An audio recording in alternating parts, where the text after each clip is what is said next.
Times of Swaraj में आप सबों का स्वागत है और मैं हूं संतोष सिंह। और आज हम टाइम्स ऑफ स्वराज में हम बात कर रहे हैं, चर्चा करने जा रहे हैं संसद के नए भवन में जो चीज़ें घटित हुई हैं वो संकेत है कि आने वाले समय में हमारे संसद में क्या सब होने वाला है, या यूं कहें नए संसद भवन में किस तरीके का मिजाज आपको देखने को मिलेगा। वो संकेत कहीं न कहीं विधुरी के माध्यम से सामने आ चुका है। उन बातों को आप भूल जाइए, गंगा यमुना संस्कृति की बातों को भूल जाइए, साझी संस्कृति की बात को आप भूल जाइए, संविधान में जो धर्मनिरपेक्षता की बात थी वो भूल जाइए। आप संविधान बनाने वाले हमारे पुरखों ने जो सभी धर्मों को, सभी विभिन्न जातियों को, विभिन्न संप्रदायों को जो सम्मान दिया था, वो सारी चीज़ें अब भूल जाइए, वो अब इतिहास हो गया है। अब वर्तमान यही है कि ये देश अब इसी मिजाज से चलेगा। कोशिश यही है कि विधुरी के ने जो बोला है सदन में, उस विधुरी की बात नहीं है। विधुरी ने उन विचारों को रखा है जिन विचारों के सहारे देश छलांग लगाने वाला है। जी हाँ, विधुरी कोई संयोग से या अचानक उन्होंने नहीं बोल दिया।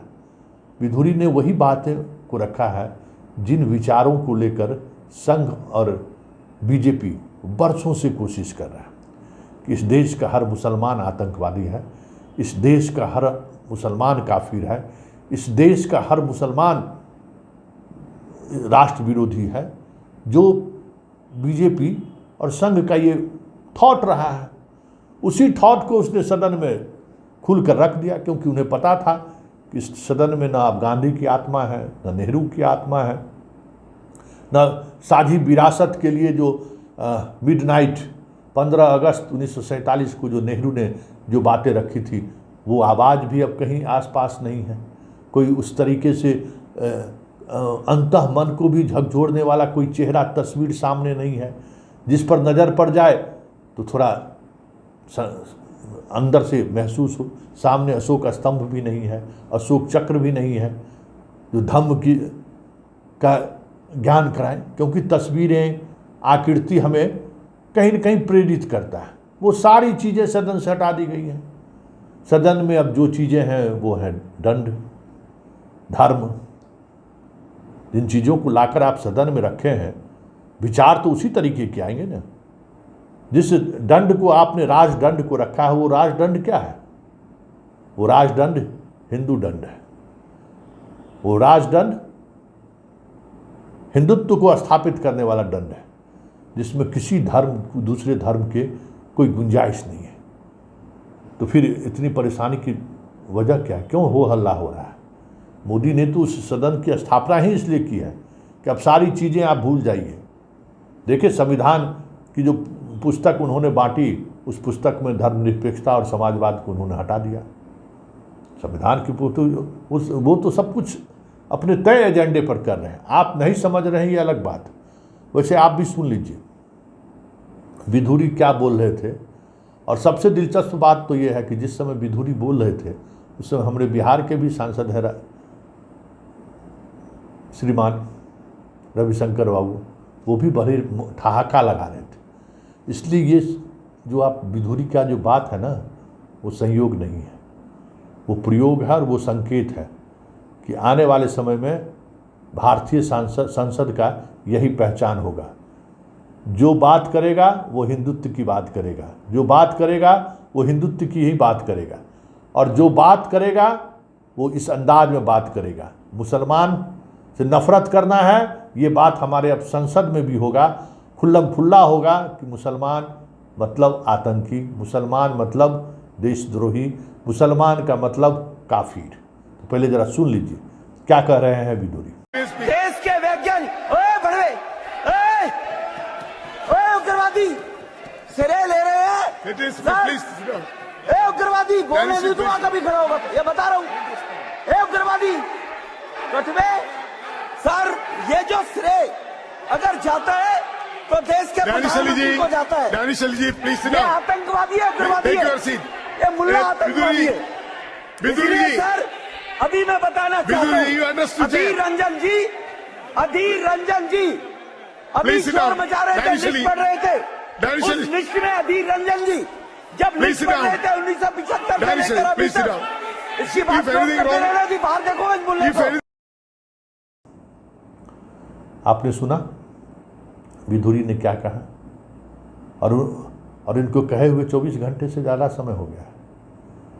लोकसभा की तरफ से कोई कार्रवाई या कोई नोटिस जारी नहीं हुआ है। हाँ, बीजेपी ने नोटिस जारी किया है, तो ये अलग बात है। रूह भी कांप जाती है वो अल्फाज सुन के। मैं रात भर सो नहीं पाया, दिमाग की नस फटने को तैयार थी है मेरी, जब मेरे जैसे चुने हुए व्यक्ति की स्थिति आज इस देश में यह है, तो एक आम आदमी की स्थिति क्या होगी। मुझे उम्मीद है कि मेरे साथ न्याय होगा।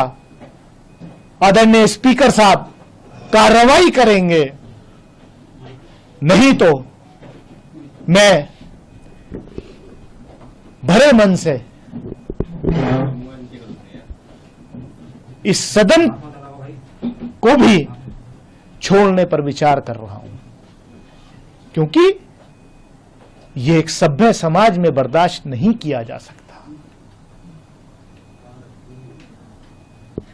क्या है?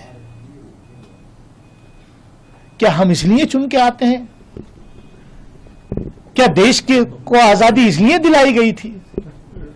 क्या हमारे पुरखों ने कुर्बानियां इसलिए दी थी इस देश की आजादी के लिए कि जब हमारे प्रतिनिधि चुन करके जाएंगे तो उनको यह सुनने को मिलेगा? बीजेपी किस तरीके से नोटिस जारी करते हैं ये मायने नहीं रखता है। राहुल अभी थोड़ी देर पहले एक ट्वीट करके नफरत के बाजार में मोहब्बत का दुकान खोलने पहुंच गए हैं।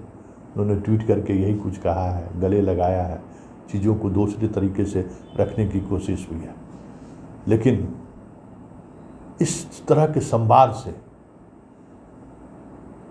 देश में आप भले सत्ता और शासन व्यवस्था में बने रह सकते हैं मजबूती के साथ, लेकिन दुनिया में हमारे देश की छवि भी तालिबान जैसी बनती जा रही है।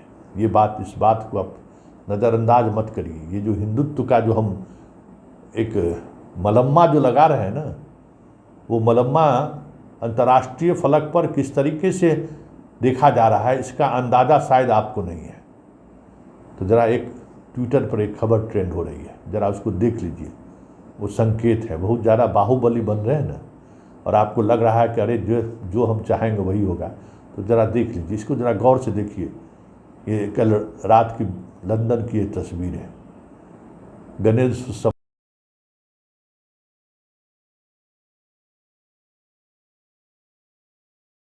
मना रहे थे आप, और शोर शराबा कर रहे थे। प्रतिबंधित क्षेत्र में भी बाजा और डांस करना शुरू कर दिए।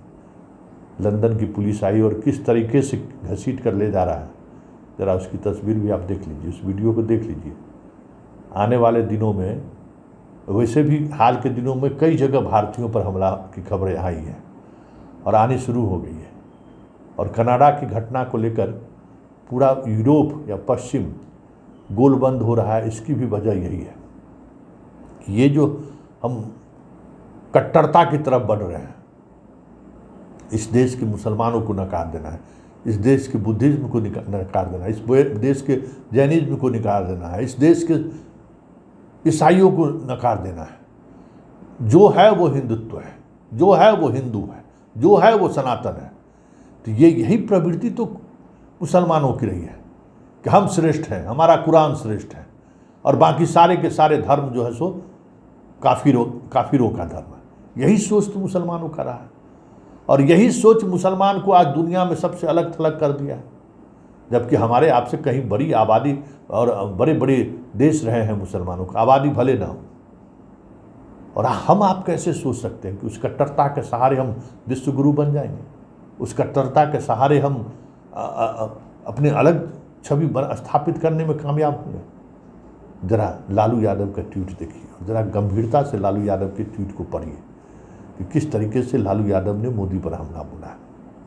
और अंदाज क्या है कि गांधी के हत्यारा को सदन से बाहर वो महिमा मंडित करते थे, अब सदन के अंदर कर रहे हैं तो कौन बड़ी बात है। और ये प्रवृत्ति बढ़ेगी। वाकई में ये जो चीज़ें देखने को मिल रही है और जो चीज़ें आप देख रहे हैं, ये वाकई में इस देश के लिए खतरा का संकेत है।